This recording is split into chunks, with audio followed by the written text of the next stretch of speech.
آئیں گے یہ فلانے گروہ ہیں، یہ فلانی نبی کی امت کے لوگ ہیں، یہ فلانے یہود کی امت کی امت ہے، یہ صالح کی امت آ رہی ہے، موسیٰ کی امت آ رہی ہے، یہ عیسیٰ علیہ الصلوۃ والتسلیم سب کی امتیں آنے، تو اللہ تعالیٰ ہر فرد سے بلا بلا کے پوچھے گا، ان سے پوچھے گا کہ انہوں نے انبیاء اور رسول کی دعوت جب آئی تھی تو کہاں تک قبول کیا تھا؟ معراج ربانی کی دعوت، فلانے کی دعوت، فلانے امام کی، فلانے مولوی کی دعوت نہیں. ہم کون ہیں؟ ہم کس کھیت کے مولی ہیں؟ ہمارا پیغام ہمارے مفتی صاحب فلانے یہ نہیں پوچھا جائے گا آپ سے. اللہ تعالیٰ کیا پوچھے گا؟ ان کو تھوڑا سا اللہ تعالیٰ کیا پوچھے گا؟ ہاں ہم نے انبیاء بھیجے تھے، رسول بھیجے تھے، ہمارے پاس کون بھیجے گئے بتاؤ؟ ہمارے پاس کون آئے؟ حضرت محمد الرسول اللہ صلی اللہ علیہ وسلم. تو ہم سے پوچھا جائے گا، جواب دو کہ تم نے ہمارے نبی کی کتنی پیروی کی تھی. نبیوں کے بارے میں پوچھا جائے گا، سمجھے آپ سے آپ کے نبی کے بارے میں پوچھا جائے گا. یہودیوں سے موسیٰ علیہ السلام کے بارے میں پوچھا ہے، عیسائیوں سے عیسیٰ علیہ السلام کے بارے میں پوچھا ہے. تو پھر نبی ہی کو مانو نا بھائی، نبی کے پیچھے چلو نا، نبی کی پیروی کرو نا. اب اور آپ کو کیا چاہیے؟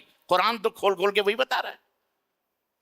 یہ تھوڑی اللہ تعالیٰ پوچھے گا کہ تم کس کے پیچھے چل رہے تھے، کس کے نام کا مذہب بنایا تھا، کس کے نام کا دھرم بنایا، نہیں پوچھے گا اللہ تعالیٰ.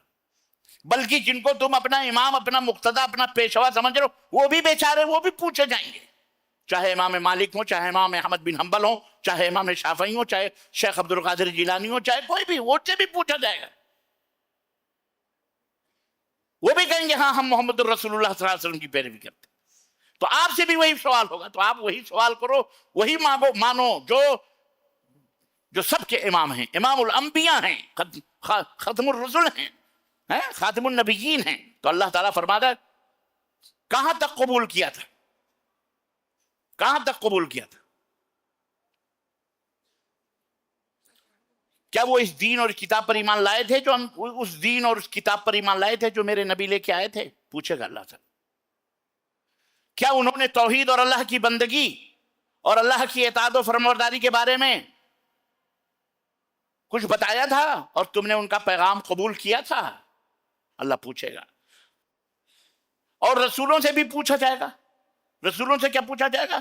اے میرے رسولو، یہ بتاؤ کیا جن کی طرف میں نے تمہیں رسول بنا کے بھیجا تھا انہوں نے اللہ کا پیغام من وعن مطلب ایکس وائی زیڈ، الف سے لے کر یا تک، بے کم و کاس، بغیر کمی اور بغیر زیادتی کیے ہوئے تم نے ہمارا پیغام ہمارے بندوں تک پہنچا دیا تھا؟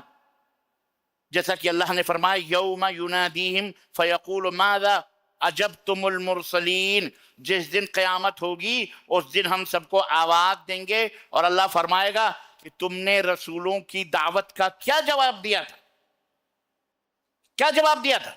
اور فرمایا یوم یجمع اللہ الرسل فیقول ماذا اجبتم قالوا لا علم لنا انک انت علام الغیوب. جس دن اللہ رسولوں کو جمع فرمائے گا اس دن کہے گا اے میرے رسولو تمہیں کیا جواب دیا گیا جب تم میرا پیغام میرے بندوں تک لے کے گئے، تو تمہیں کیا جواب دیا گیا؟ وہ کہیں گے اے بار الہ ہمیں کچھ نہیں معلوم ہے، ہم نے تو پیغام پہنچا دیا تھا، بس تو ہی چھپی ہوئی باتوں کو خوب جاننے والا اور علام الغیوب ہے. حضرت سیدنا ابو سعید خدری رضی اللہ تعالیٰ عنہ کی حدیث بیان فرماتے ہیں کہ رسول اللہ صلی اللہ علیہ وسلم نے فرمایا کہ قیامت کے دن اللہ تعالیٰ حضرت نوح علیہ السلام کو بلائے گا اور کہے گا اے نوح اور کہے گا، اور اللہ نوح کو بلایا جائے گا اور وہ کہیں گے، نوح علیہ السلام کہیں گے اے میرے رب میں تیری خدمت میں بار بار حاضر ہوں. اللہ بلائے گا تو کہیں گے لبیک یا رب، اے اللہ میں تیری خدمت میں بار بار حاضر ہوں. اللہ تعالیٰ فرمائے گا کیا تم نے میرے احکام میرے بندوں تک پہنچا دیے؟ وہ کہیں گے ہاں اللہ میں نے تیرے ایک ایک احکام، ایک ایک حکم تیرے بندوں تک پہنچا دیے.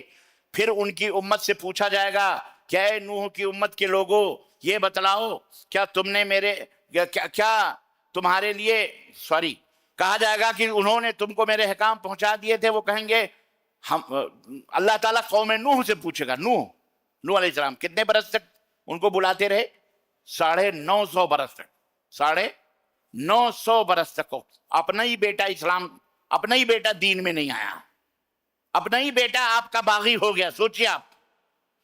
تو حضرت نوح سے پوچھا جائے گا تو وہ تو کہیں گے ہم نے پہنچا دیے. جب قوم نوح سے پوچھا جائے گا تو وہ کیا کہیں گے؟ ہمارے پاس تو کوئی آیا ہی نہیں. وہاں میدان قیامت میں وہاں بھی جھوٹ ہوں گی. آج جھوٹ بڑی تھوک کے بھاؤ بولا جا رہا ہے نا. جھوٹ پہ تو پوری حکومتیں چل رہی ہیں سب کی، جھوٹ بول بول کر کے. وہاں بھی عادت لگی ہوگی قوم نوح کی طرح.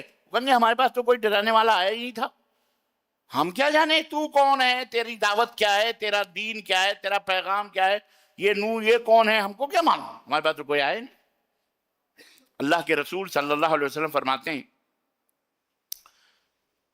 اللہ تعالیٰ نوح علیہ السلام سے کہے گا میرے رسول تمہاری قوم تو کہہ رہی ہے تمہارے آئے نہیں، اب تم اس پہ گواہ پیش کرو، گواہی لاؤ کہ تم واقعی اپنی قوم کو تم نے میرا پیغام پہنچایا ہے. کس کو لاؤ گے؟ حضرت نوح علیہ السلام کہیں گے اے اللہ کے نبی میں اپنی گواہی کے لیے محمد الرسول اللہ اور ان کی امت کو پیش کر رہا ہوں. اللہ، آپ ہوں گے، ہم ہوں گے، وہ ہوں گے، نبی ہوں گے. میں محمد صلی اللہ علیہ وسلم کو اور ان کی امت کو آپ کے دربار میں پیش کروں گا، کر رہا ہوں گواہی کے طور پر. یہ گواہی دیں گے. الغرض وہ لوگ یعنی محمد صلی اللہ علیہ وسلم اور ان کی امت کے لوگ گواہی دیں گے. ہم بھی دیں گے، آپ بھی دیں گے، نبی صلی اللہ علیہ وسلم بھی دیں گے گواہی. کیا دیں گے؟ کہ ہاں اے اللہ نوح نے تیرے احکام تیرے بندوں تک پہنچا دیے تھے. اللہ تعالیٰ نبی سے پوچھے گا آپ کو کیسے معلوم؟ تو اللہ کے نبی کہیں گے تو نے قرآن میں نازل فرمایا تھا اور نوح کا پورا واقعہ بیان موجود ہے کہ تیرے بندے نے پیغام پہنچایا، انہوں نے کیا جواب دیا تھا. تو محمد صلی اللہ علیہ وسلم کی امت سے پوچھا جائے گا آپ کس نے بتایا؟